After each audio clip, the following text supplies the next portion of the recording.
Hi, my name is FakesMyRevolution and welcome to my next tutorial. This time I want to talk about mastering metal mix. And first I want to answer one question that came up in nearly every other tutorial that I made. And this question is, what's the name of this program that I'm using right now? And this is Cocos Reaper. Here we go. This is a great DAW. It's developed by Justin Frankel. You can see it right here. This is the guy who developed Winamp. And why is this DAW so great?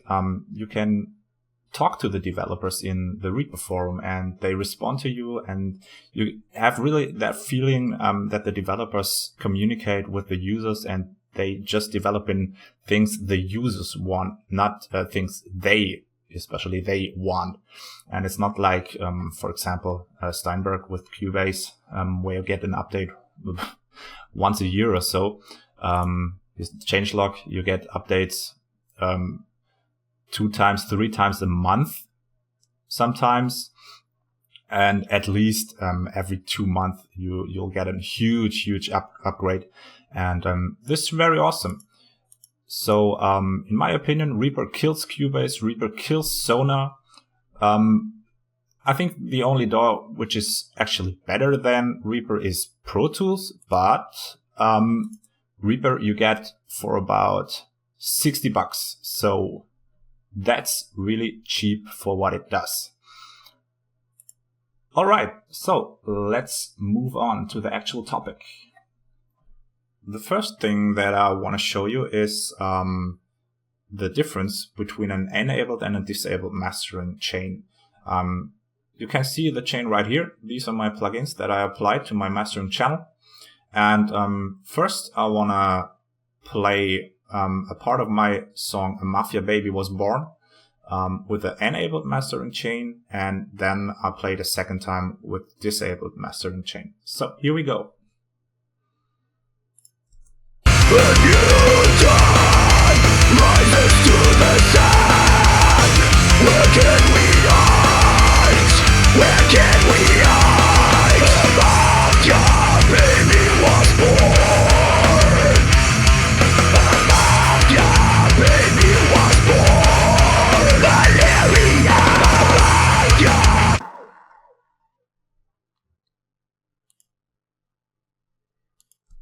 A new dawn rises to the sun. Where can we hide? Where can we hide? A mafia baby was born. A mafia baby was born. Valeria. Alright, that's a really big difference, and let's compare the two mixes with the mastering chain enabled and disabled. I think the final result with the mastering chain enabled is much louder, that's for sure. It sounds a little bit more compressed, but it's more transparent. The guitars stand out in the mix, the vocals stand out in the mix, and you can hear every instrument for itself clearly in the mix. And the main thing that makes the difference is this: the mix creates this in-your-face feeling. The mix is right there, it's right in front of you. It's hard, it's punchy, it's fat, and that's what a good metal mix needs, in my opinion. Okay, now I want to talk a little bit about the mix itself before you start mastering. And there's one big question. I think it's the question of all questions related to mastering. And this question is, what should my mix sound like before I start mastering? And this is a very difficult question to answer for me. And I try to set up 3 rules that the mix should follow to achieve a really good result in the end. And the problem is 2 of the 3 rules are very, very difficult to follow, and 1 rule is very easy to follow. So, but we will try it here right now. And let's start off with rule 1, and this is the easy one. Alright, here we go. Rule 1. Your mix without any mastering effects enabled should not exceed minus 3 dB volume. This is a really easy rule to follow, and this is just for clipping purposes. A sound signal clips at 0 dB, and before we start mastering our mix, we want to make sure our mix does not clip at any point of the whole song. So we go ahead and play back our whole song from start to finish, and we take a closer look at the peak indicators of our mastering channel right here. And when we're at the end of our song, we take a look at the numbers and we make sure that we have no number showing a higher value than minus 3 dB, and then we are okay. So I will not play back my whole song here, but we'll take a closer look on how my mix works right here. So here we go.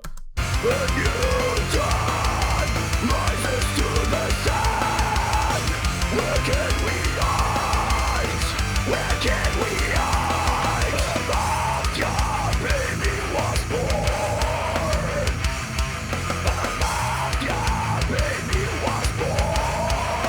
Hallelujah. Okay, as you can see, my mix does follow rule 1 because it never exceeds minus 3 dB. As you can see here, we got minus 4.4, and that's great. So we can step over to rule 2. And like I said, rule 2 and 3 are a little bit difficult to explain. They would result in an own mixing tutorial, I think. And yeah, rule 2 and 3 are a little bit shitty. I know that, but they're necessary. So here's rule 2. Your mix has to be as good as possible. Wow, what a rule. And I can even top that with rule 3. Your mix must not be shit. So wow, what a rule. Now, the thing I want to say with this is that the mastering channel is no shit-in gold out channel. It's a shit-in bullshit out channel. The mastering channel, there's not going on any magic. There's not going any fancy stuff that changes shit into gold. If you have a good mix, you'll get a good mastered end result. If you have a shitty mix, the end result will also be bad. This is the major rule of mastering. You need a good mix. This is all I want to say with that. So, that's all for the rules, for the mixes. And now we can take a closer look at our mastering effect chain right here. The first thing that I want to say is that I did 2 or 3 guitar and bass tutorials in the past. And there I used mostly free VST plugins for amp simulations and EQing and so on. And because it's simply possible to achieve a very decent guitar and bass tone without paying for any proprietary plugins.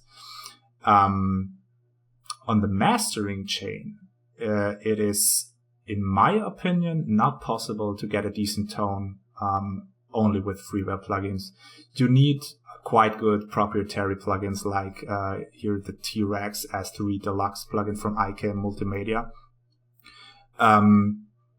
That's really necessary. So you need to buy some plugins if you want to have a good effect chain on your mastering channel. Okay, and now let's step through the effects that we got here on our mastering channel. The first plugin is a high and low pass filter. And the purpose of this plugin is to cut out frequencies that we don't want to process in our mastering effect chain. So on our mastering effect chain, there goes on a lot of EQing and compressing of the sound. And we want to make sure that no ultra low frequencies like at 20 to 40 hertz affect our compressors and affect the overall sound. So we just put in some high and low pass filters like here, and we cut out frequencies below 40 Hz and above 20,000 Hz. For this purpose, I'm using right now the Waves REQ 2-band stereo high and low pass filter. This is a very great plugin because it has very steep flanks, as you can see here. It's one of the best low and high pass filters I know. Our second plugin is a little bit uncommon, I think. I don't know many people who are using Transient Designer on the mastering channel, but I do, because in my mix it sounds simply great, so why shouldn't I use it? I choose a very slow setting with a period of 70 milliseconds, and this will add a lot of punch to the overall mix, but not only the drums, but mainly the guitars will improve. And it's not very much, but now let's see if we can hear it. So I'll play back my song and I will enable and disable this plugin right here. Let's take a listen. Rises to the sun. Where can we hide? Where can we hide? Mafia baby was born. Mafia baby was born. Valeria. Mafia baby was. So I don't know if you could hear that, but it adds a little bit of it adds a little bit of fatness to the overall sound, I think. So let's step on to our EQ plugin. This is a standard EQ plugin which comes with Reaper. This is called Rear EQ. You could use any EQ plugin out there. It would work.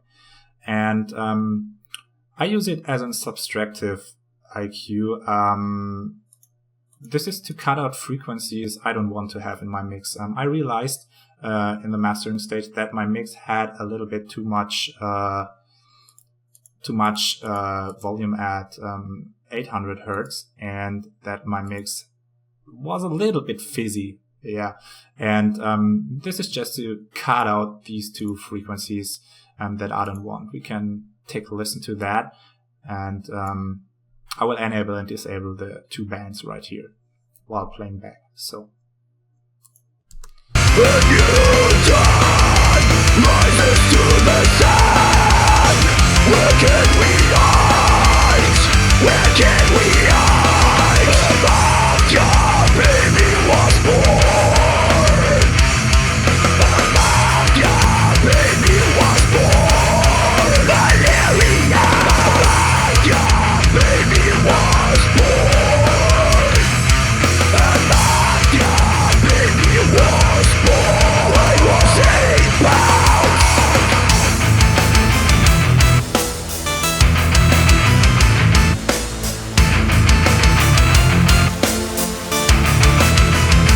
I was dead when I heard. So right there you heard it very good when the hi-hat came in right here. So, okay, that it is for the EQ. Alright, let's come to the main mastering plugin I use on my mastering channel. And this is the T-Rex 3 Deluxe from IK Multimedia. As you can see, this plugin provides its own effect chain, and I chose 4 plugins, which I have enabled right here. Many people use the iZotope Ozone instead of the T-Rex 3. I'm not that comfortable with iZotope Ozone. I own it too, and I use it very often on my drums. But when it comes to mastering, I simply prefer the T-Rex 3 because it provides you with a lot more plugins. You got EQs, compressors, a lot of dynamic stuff, and limiters, and so on. And I simply can get a better tone with T-Rex 3 than with iZotope Ozone. So let's step right into it. So as you can see, I enabled 4 plugins within that internal effect chain of the T-Rex 3 plugin. And the first is a linear phase EQ, a mastering EQ. And it's a very sensitive EQ where you can make very specific changes to the sound. As you can see, I did not much here, but if I play back the sound, you will hear a huge difference. I cut out the mids right here a little bit, and I added a little bit of high frequencies at 5.5K and 4K right here. So let's take a listen to that. Rises to the sun. Where can we hide? Where can we hide? Mafia baby was born. Mafia baby was born. Valeria. Alright, the second plugin is a opto compressor, and this is the place in my mastering effect chain where my mix gets loud. So most people would say, oh man, why do you not use a multiband compressor? And I say, because I simply don't need it. This compressor is so good. It compresses my sound exactly the way I want it to be. And I really could not achieve a better result with a multiband compressor on my sound. So this is the best mastering compressor I ever found. This is really awesome. And just take a listen. So here we go. Rises to the sun. Where can we hide? Where can we hide? Mafia baby was born. Mafia baby was born. Valeria. Baby. So holy shit, this is a fat compressor. I like this plugin very much. Alright, let's step to the next EQ. This EQ is a vintage equalizer, and I use it to boost the top end and the low end of the frequencies a little bit. So yeah, I would say I use it as an exciter. Yeah, that's the right explanation, I think. So let's take a listen to that. Rises to the sun. Where can we hide? Where can we hide? Mafia baby was born. Mafia baby was born. Valeria.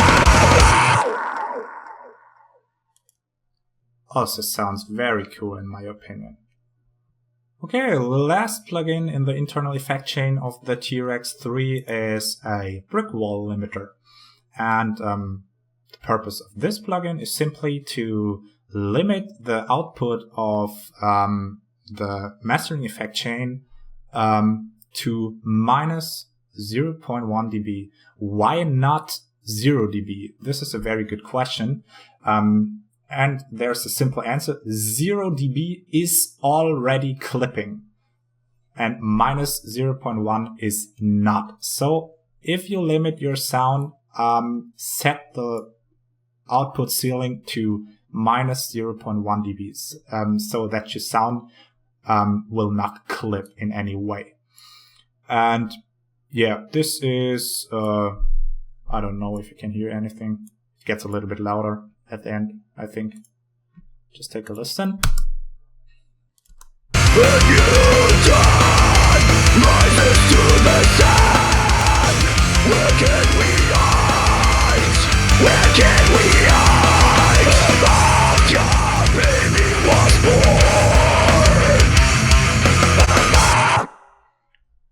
Yeah, right. This gives the sound a little bit of extra boost, but it does not change the sound that much. Alright, so this is it for the T-Rex 3.